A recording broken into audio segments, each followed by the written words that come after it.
শবে বরাতের কোনো আমল আছে কিনা, শবে বরাতের রোজা ও নামাজের নিয়ম কি, সবচেয়ে বহুল জিজ্ঞাসিত প্রশ্ন এখনকার। শবে বরাত আসছে, যেটাকে আসলে হাদিসের ভাষ্যে বলা হয়েছে মধ্য শাবানের রাত, শবে বরাত না, এটার হাদিসের ভাষ্যের নাম কি? মধ্য শাবানের রাত।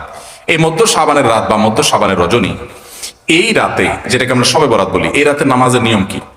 কয় রাকাত পড়তে হবে, কোন রাকাতে কোন সূরা কতবার পড়তে হবে, এটা বহুল জিজ্ঞাসিত একটা প্রশ্ন। এবং এ ব্যাপারে আমরা অনেকে জানি যে শবে বরাতের রাকা নামাজে এত রাকাত পড়তে হবে, সেখানে সূরা কুল হুয়াল্লাহু ইখলাস এতবার পড়তে হবে, ইত্যাদি ইত্যাদি। লাইলাতুল কদর ছাড়া অন্য যে সমস্ত রাতের ফজিলত আছে, এর মধ্যে 10টা রাতের কথা আল্লাহ তাআলা শপথ করেছেন, ওয়াল ফাজরি ওয়া লায়ালিন আশর। সে 10টা রাত হলো জিলহজের প্রথম দশক। খবর নেই আমাদের দেশে মানুষের, যে রাতগুলো শপথ আল্লাহ কোরআনে বলছেন কত ফজিলতপূর্ণ, কিন্তু জিলহজের প্রথম দশকের রাতের কোন বিশেষ ফজিলতের কথা আমরা কয়জনে জানি?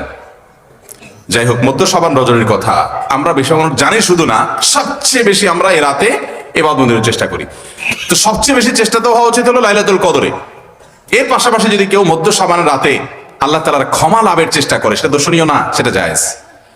এই রাতের এতটুকু ফজিলত অবশ্যই প্রমাণিত যে আল্লাহ রাব্বুল আলামিন এই রাতে হিংসুক ছাড়া, মুশরিক ছাড়া বাকি মানুষগুলোকে সাধারণ ক্ষমা ঘোষণা করেন। অতএব এই রাতের একেবারে কোনোই ফজিলত নেই, ব্যাপারটা সেরকম না। বিভিন্ন হাদিসের আলোকে এইটুকু অন্তত সাব্যস্ত হয় যে আল্লাহ তাআলা হিংসুক এবং আপনার মুশরিক ছাড়া, মানুষের পিছিয়ে লাগে শত্রুতা, এই মানুষটা বাকি মানুষ থেকে মাফ করে। তাহলে মধ্য শাবানের রাত বা যেটাকে শবে বরাত বলছি আমরা, এই রাতের মূল আমলই হলো, এটাকে কেন্দ্র করে মূল আমলই হলো নিজেকে শিরক এবং হিংসা থেকে পরিচ্ছন্ন করা, সাধারণ ক্ষমার উপযুক্ত করা। এটা হলো মূল আমল, বাস। এর বাইরে আপনি ক্ষমা লাভের জন্য যদি চেষ্টা করেন, সেটা কোনো দর্শনীয় বিষয় নয়। তবে এই রাতকে কেন্দ্র করে বিশেষ ফরম্যাটে নামাজ, রাত জেগে, তারপর বিশেষ ফরম্যাটে ইবাদত, এই সূরা এতবার, এই নামাজ এত রাকাত, এরকম কোনো কথা কোরআন হাদিসে বর্ণিত হয়নি। এগুলো আমরা মন গড়া বানিয়ে নিয়েছি। এবং যদি এরকম কোনো ফরম্যাট আমরা ঠিক করে নিয়ে সেভাবে ইবাদত করাটাকে আমরা এই রাতের আমল, শরিয়া সিদ্ধ আমল মনে করি বা সুন্নাহ আমল মনে করি বা কোন নির্দিষ্ট আমল মনে করি, তাহলে বেদাতে পর্যবেসিত হবে। অতএব বাড়াবাড়ি এবং ছাড়াছাড়ি এই দুইটা আমাদেরকে পরিহার করতে হবে। যতটুকু আছে ততটুকু আমরা আমল করব এবং এসে আমল অনুযায়ী আমরা চলার চেষ্টা করব। শবে বরাতে সবচেয়ে বেশি মানুষ মসজিদে কেন ভিড় জমায় বলেন তো?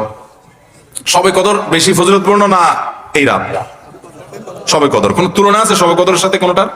কিন্তু শবে কদরে কি এত মানুষ ইবাদত বন্দেগী করার চেষ্টা করে শবে বরাতে যত করে? কারণ কি? মিষ্টির জন্য বলে, খারাপ বলেন নাই।